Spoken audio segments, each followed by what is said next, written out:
Hello दोस्तों, कैसे हैं आप सब। मैं आपको आज एक कहानी सुनाने जा रहा हूँ। एक रात की दुल्हन। सपना नाम की एक बेहद ही सुंदर और सीधी सादी लड़की थी। सपना अपने घर में इकलौती और प्यारी बेटी थी। उसके दो भाई भी थे।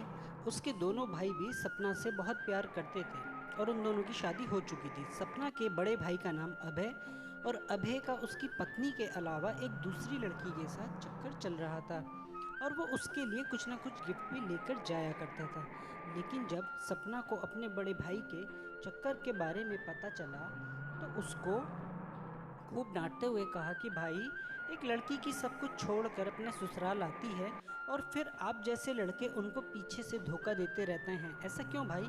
क्या आप भाभी से पूरे विश्वास के साथ प्यार नहीं कर सकते? उनको भी तो आपके ऊपर पूरा विश्वास है, फिर भी आप उनको धोखा क्यों दे रहे हैं? अगर भाभी खराब होती तो बात अलग थी, लेकिन भाई अब तो सब कुछ ठीक ही है ना, तो यह सब क्यों?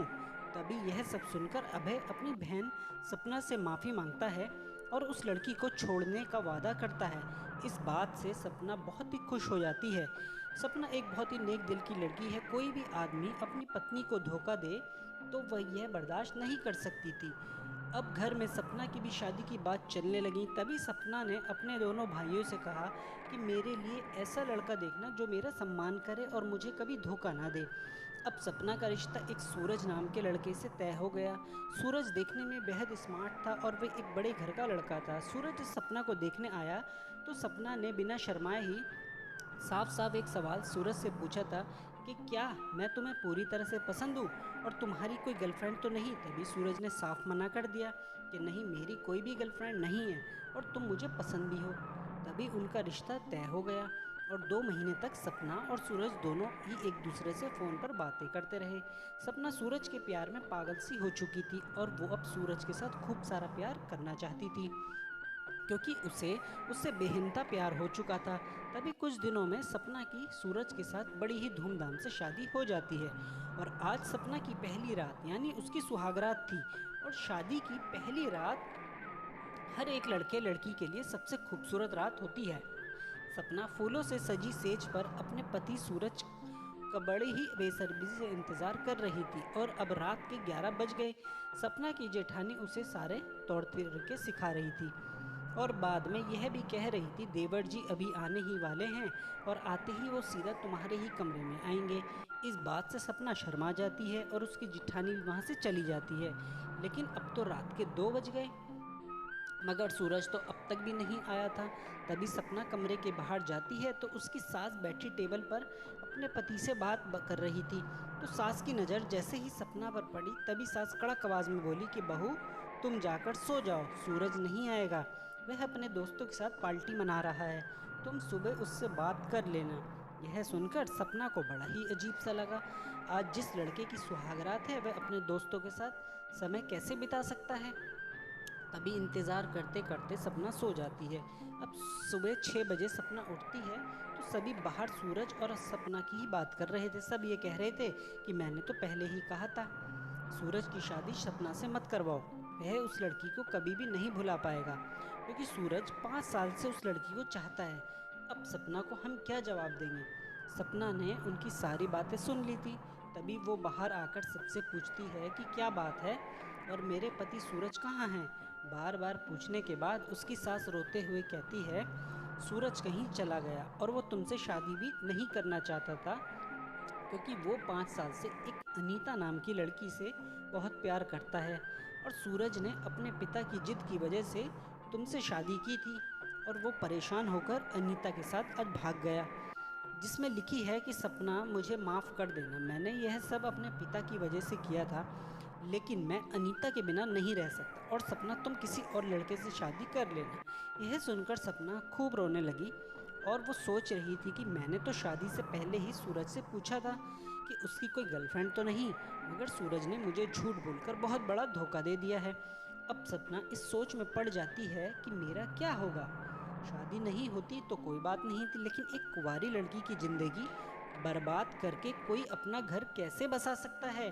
सूरज ने एक बार भी मेरे बारे में नहीं सोचा। यह सब सोचकर वो खूब तड़प तड़प कर रोती रही। फिर कुछ ही देर में सपना अपने आप को संभालती हुई अपने घर वालों को बुला लेती है। तभी उसके दोनों भाई उसके ससुराल वालों से खूब लड़ाई करते हैं, लेकिन सपना उनको रोक लेती है और कहती है कि भाई कोई बात नहीं, गलती इनकी नहीं है, गलती तो मेरे नसीब की है जो कि इतना ख़राब है। अब आप तो बस मुझे घर लेकर चलो, अब यहाँ मैं 1 मिनट भी नहीं रुकना चाहती। तभी सपना खुद से लड़ती हुई अपने मायके चली जाती है। और कुछ ही दिनों बाद सपना अपने माता पिता से कहती है कि एक औरत को अपनी भी कोई ज़िंदगी होती है, अगर उसका पति उसको धोखा दे दे तो उसकी ज़िंदगी ख़त्म नहीं हो जाती। अब मैं खुद की एक पहचान बनाऊंगी और सारी चुनौतियों का सामना अकेले ही करूंगी, और अब मैं किसी भी पुरुष पर भरोसा नहीं करूंगी। तभी सपना ने आगे मेडिकल की तैयारी करके खूब खड़ी मेहनत की, और 5 सालों की कड़ी मेहनत के बाद वह एक सफल डॉक्टर बन गई। सपना की पोस्टिंग अपने ही शहर के अस्पताल में हुई। समय बीतता गया। एक दिन उसी अस्पताल में रात को इमरजेंसी केस आता है। एक औरत बच्चे को जन्म देने वाली थी और उसकी हालत बहुत ही ज़्यादा ख़राब थी, और उसका पति भी बहुत परेशान था, और उन लोगों के पास अस्पताल में जमा करने की फ़ीस भी नहीं थी। तभी सपना इमरजेंसी वार्ड में बुलाया जाता है तो उसने औरत को देखा, बच्चे का जन्म नहीं हो पा रहा था। तभी उसके पति को सपना के कैबिन में बुलाया जाता है, तो जैसे ही वह आदमी उसके कैबिन में जाता है तो वह हैरान रह जाता है, क्योंकि अब आमने सामने सपना और सूरज थे, और जो औरत तड़प रही थी वो सूरज की पत्नी अनीसा थी। सूरज के पास बिल्कुल भी पैसे नहीं थे और उसकी पत्नी की जान खतरे में थी। अब सपना 2 मिनट के लिए पहले की बात सोचने लग जाती है। उसे बहुत गुस्सा भी आता है और उसका मन कर रहा था कि अनीता को इसी हाल में छोड़ दूं। लेकिन सपना एक नेक दिल लड़की थी। उसने अस्पताल में अनीता के लिए खुद ही पैसे भरकर उसका सारा इलाज करवा दिया, और अनीता के बच्चे का जन्म भी सुरक्षित हो गया। यह सब देखकर सूरज बहुत खुश हो गया।